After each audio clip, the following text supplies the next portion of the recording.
Ito ang balitang dapat malaman ng taong bayan na tila pilit tinatago at pilit ayaw umanong ipalabas ng mga bayarang media sa publiko. Sadyang tunay nga talaga na hindi natutulog ang karma at kahit kailan ay hindi mananaig ang kasamaan laban sa katotohanan. Tila hindi nga umano tinitigilan ng karma itong si Senador Vicente Tito Sotto dahil bukod sa kinakaharap nitong kaso sa Korte Suprema ay nanganganib rin umano itong matanggal sa puwesto bilang Senate President. Ito ang kumpirmadong balita at tila usap-usapan ngayon sa mundo ng social media matapos natahasang magsalita ni Senator Sherwin Gatchalian sa publiko dahil may nakakagulat nga itong ibinunyag patungkol sa di umano'y palitan ng liderato sa Senado. Pero bago tayo magpatuloy, kung bago ka pa lang sa aking channel ay huwag mo nang kalimutang mag-like, comment at mag-subscribe para lagi kang updated sa mga susunod nating video. Ayon nga sa balita source online, hindi na tinigilan ng karma bukod sa kaso Sotto, posible ring mapatalsik bilang Pangulo ng Senado. Ayon kay Senator Sherwin Gatchalian, ang manipis na mayorya na binubuo ng 15 senador ay 4 na boto na lamang ang layo sa posibleng pagbabago ng liderato sa Senado habang patuloy ang mga usap-usapan tungkol sa tangkang patalsikin si Vicente Sotto III bilang Senate President. Ang maselang balanse ng puwersa sa Senado ay maaaring magdulot ng biglaang pagbabago sa pamumuno lalo na kung may mga senador na magbabago ng desisyon sa huling sandali. Sa kabila ng opisyal na pahayag, patuloy na lumalakas ang usap-usapan tungkol sa umano'y power play sa loob ng Senado. Ayon sa ilang political observers, ang tumitinding tensyon sa upper chamber ay maaaring humantong sa lantarang banggaan o lihim na negosasyon sa likod ng mga pinto. Kaya naman tanong nga ngayon ng buong bansa, handa na nga ba ang Senado sa posibleng leadership change o mananatili pa rin kay Vicente Sotto ang pamumuno? At para sa buong detalye ng balita, narito't panoorin pa natin ang full video. Bigyan natin ng reaction, opinion itong post ni Raylon Hamisola. Isinare niya ang pahayag ni Senator Ping Lacson. Sabi dito, huwag nyo palitan si Tito Sotto. Ang daming problema ng bansa, uunahin nyo pa yan, Ping Lacson. Okay, disclaimer I am not sure kung sinabi ba talaga ito ni Senator Sotto. Tinignan ko sa ibang sources, wala akong ibang nakita. Kaya alanganin ko kung talaga bang sinabi ito ni Senator Lacson. Okay, tingnan natin yung reaction. 2,800 ang nag-react. Huwag niyong palitan si Tito Sotto. Ang tumatawa is 2,600. 145 ang galit. 83 lang ang nag-like. So, makita nyo, napakalit yung percentage. Wala pang 1% yung umaayon o sumasang-ayon na huwag palitan si Sotto. Ilang beses na ba ang tangkang kudita? 2, 3 beses na eh. Muntik-muntikan na. But anyway, tingnan natin pag nanalo si VP Sara sa ito pa lang sabi ni Raylon Hamisola, isa lang focus nyo. Hindi ang problema ng bansa, ang focus nyo, impeachment ni VP Sara. Nalalapit na ang wakas ninyo. Tama. Ilang pa na lang? 2 years na lang. Mag-i-eleksyon na. Kaya, ang pagiging Senate President ni Tito Sotto, sige hanggang 2028. Next Congress, may iba naman. Kaya, goodbye. Sinasabi ni Tito Sotto, magre-retire na daw siya sa politika. Ganyan din ang sabi ni Lacson. Magre-retire na 2031. Kailan? Sinabi naman yan noon eh. Nung natalo sila sa presidential election 2022. Itong si Lacson, matandaanan ko. Nagbitim na. Retire na ako, magpapahinga na. Tama na. Nung una is, believe pa ako sa kanya na saludo ako, Sir Ping Lacson. Yes. Pahinga na kayo. Bigla namang kumandidato 2025. dahil inoferan siya ng alyansa. Kaya hindi ako naniniwala na hindi na tatakbo ulit itong dalawa. Mayroon pa akong nabasang post. Itong si Lacson daw, strong presidential bet o candidate daw sa 2020. Sinabi ng isang political analyst si Professor Tayaw. Tayaw ba? Yes. Bakit strong? Kasi ang mga strong candidates ayaw tumakbo. Leni Robredo,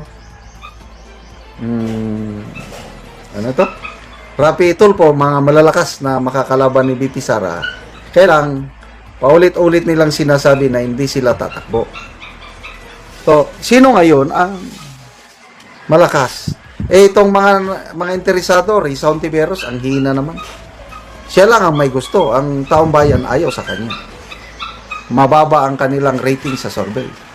Ito naman si John B. Cremulya, gusto rin niya, mababa pa rin ang ratings nila sa mga survey. Hindi nga sila nakaka 1% eh. Kaya siguro, agree ako doon kay Professor Tayaw. Baka biglang alokin ng Marcos Jr. administration si Lacson nakakandidato, yan ang pambato nila.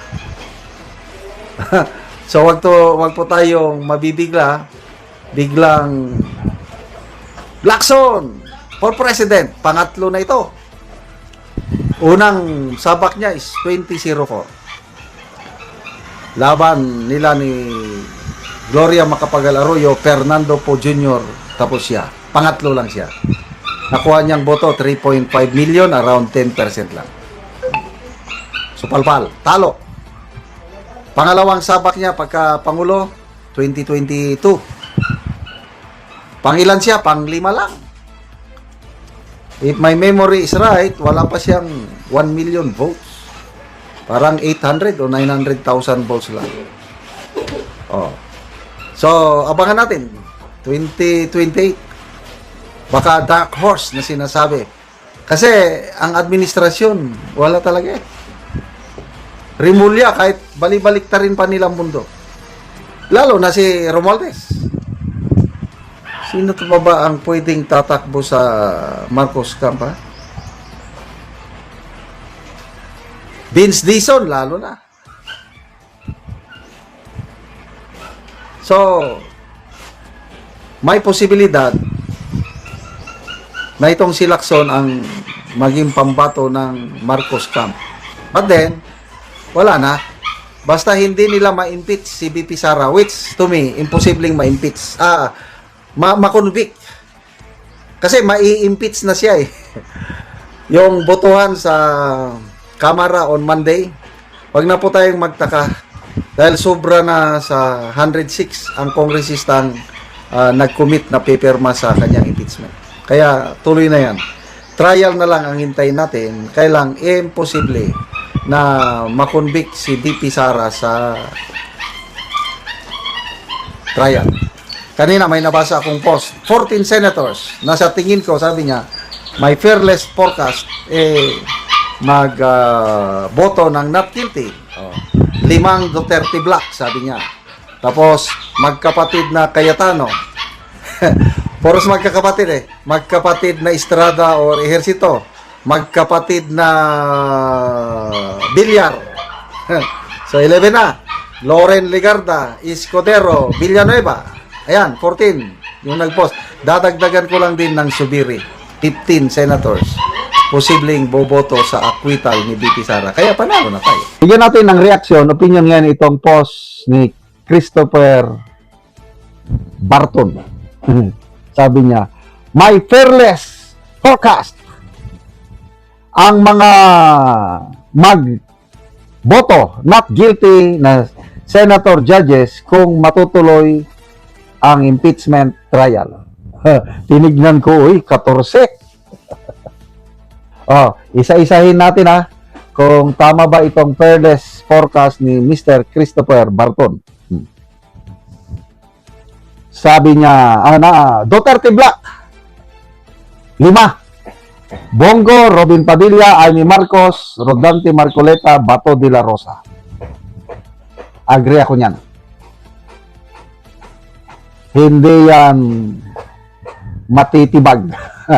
Baliktarin man ang mundo, yung 5 na yan is Duterte forever.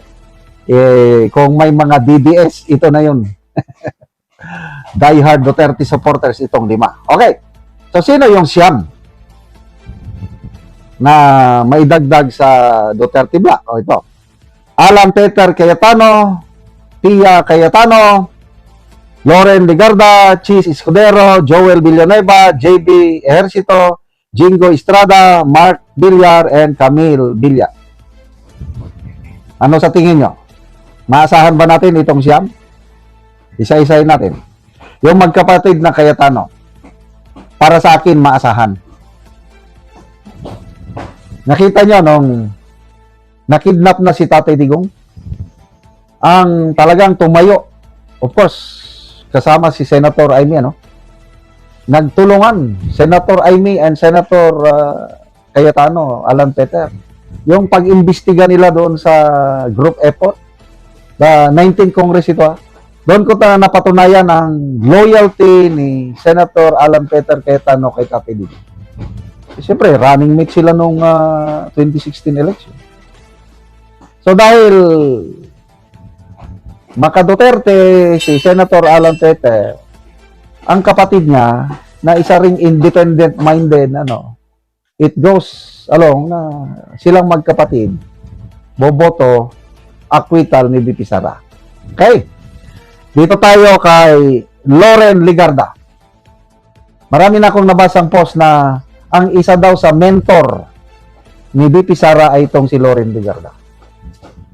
Nakita ko ang close relationship ng Duterte family at saka dito kay Loren.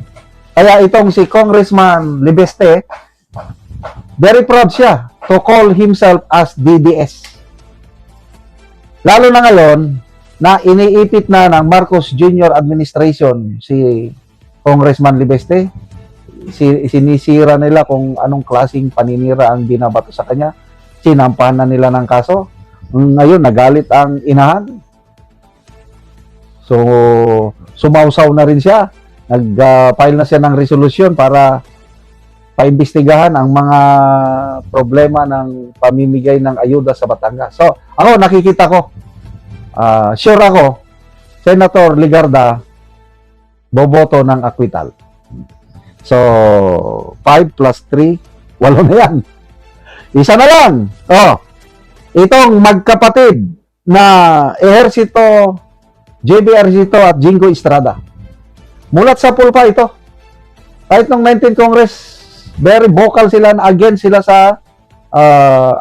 sila sa impeachment. Kasi sila naranasan nila, tatay nila na impeach. Kaya ayaw nilang iparanas din sa iba yung Kaya ako, sure ako dito sa magkapatid na Ejercito. So, ilan na yun? 8, 10 na. Sigurado. Magkapatid na Villar. Noong nakidnap na si Tatay Digong, ang isa sa mga naunang nagpayag ng suporta, yung political family, itong Villar. Sabi nila na kilala namin ang si Digong, matagal nang pinagsama namin si Congressman Manny Villar pa noon as Speaker of the House. Nagsama sila ni Congressman Rodrigo Roa Duterte. Doon nagsimula ang pagkakaibigan nilang dalawa. Kaya nung presidente na si Tatay Digong, kinuha niya ang DPWH Secretary si Mark Villar. And to me, satisfied ako sa build programs ng Digong administration at nandyan si Mark Villar. Nung midterm election, alanganin na si Camille Villar. In-endorse ni VP Sara. Yun. Nanalo. So, ilan na lang na iwan. Ito na lang si Chis Escudero and Joel Villanueva. Ngayon, iniipit nila. So, ako, 50-50 ako. 50-50 ako na baka sa pang-iipit sa kaso kasi kinakasuhan posibleng bumaliktad or mag-abstain. Kaya lang, 40 nito, minus 2 ang alanganin, eh dito si panalo pa rin. Ako, may dagdag akong isa. Na ako, sigurado ko na boboto, acquittal ni BP Sara, yan po si Senator Mig Zubiri. Kahit siya, majority floor leader, but he is an independent-minded senator. Boboto yan ng acquittal. So, original list is 14. Idinagdag ko si Senator Migs Zubiri, 15. Pag bumaliktad si Escudero at Villanueva, okay lang. So, may 13 pa. Panalo pa rin tayo.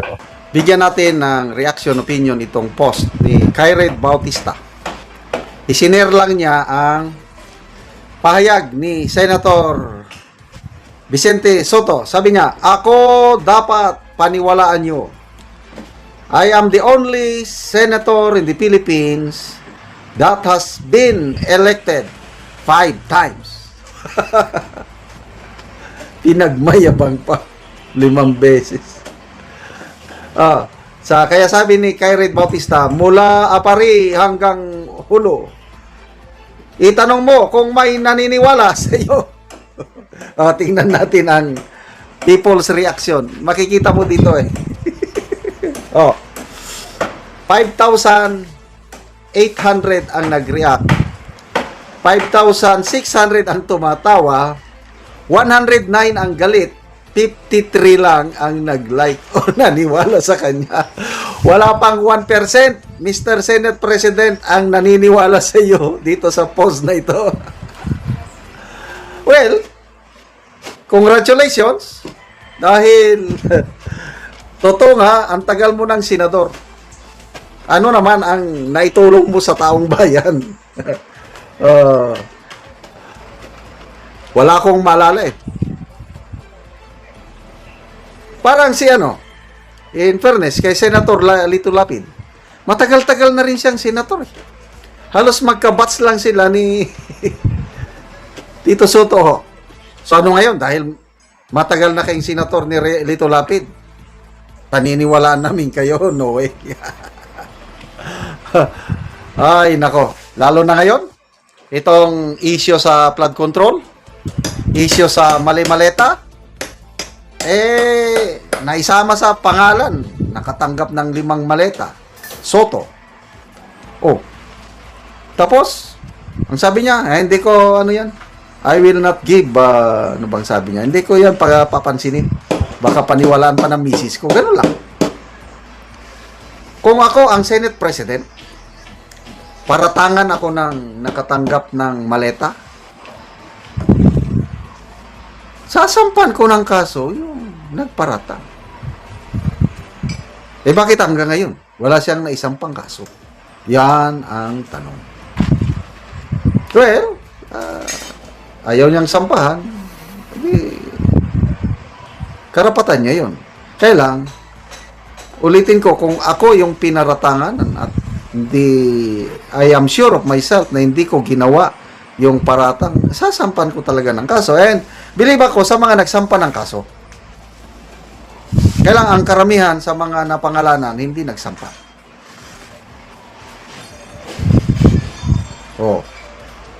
So ano pa? Ito ngayon, sa impeachment ni BP Sara. Sobrang galing niya. Graduate ng, anong tawag doon? Bakit tinawag na One Bull University? Hindi ko alam nasaan yung One Bull. So, dahil graduate siya sa One Bull University, sobrang galing niya. Kaya kung ano-anong sinasabi niya, laban sa mga maestrado ng Korte Suprema sa unanimous decision, pagbasura sa impeachment case ni BP Sara, kaya ngayon, sinampahan siya ng kaso. Indirect bribery at salamat naman sa Supreme Court, umaksyon na, pinapasagot itong si Soto. I don't know kung naisubmit niya na ba yung sagot niya. Nako, huwag naman sana. Baka history repeating itself dahil ang lolo niya, Attorney Vicente Soto II, deterred ba itong si Soto natin ngayon? Lolo niya, convicted ng indirect bribery ng Supreme Court. Dahil may mga pahayag siya laban sa Supreme Court justices, yun, guilty. Pinarusahan ng multa, hindi naman nakulong. So, hindi masyadong mabigat ang parusa ng indirect contempt. At least, guilty yung lolo niya. So, siya, bahala ng Korte Suprema. Nagreklamo pa siya na bakit ako lang ang sinampan ng kaso? Ang dami naman naming kumontra sa desisyon ng Supreme Court. Bakit hindi sila pahilan ng kaso? Bakit? Yun ang gusto ni na Atty. Topacio To me, dapat lang siyang sampahan dahil hindi siya basta-basta individual dahil Senate President siya. Number 3 siya sa hierarchy ng government official. Tapos ganun na lang basta-basta kung ano-anong sinasabi. Nakakasira talaga sa credibility, integrity ng Supreme Court, yung Senate President ka. Kung ordinaryong abogado ka lang, okay lang. Example, si Nagadon, disbarred lawyer.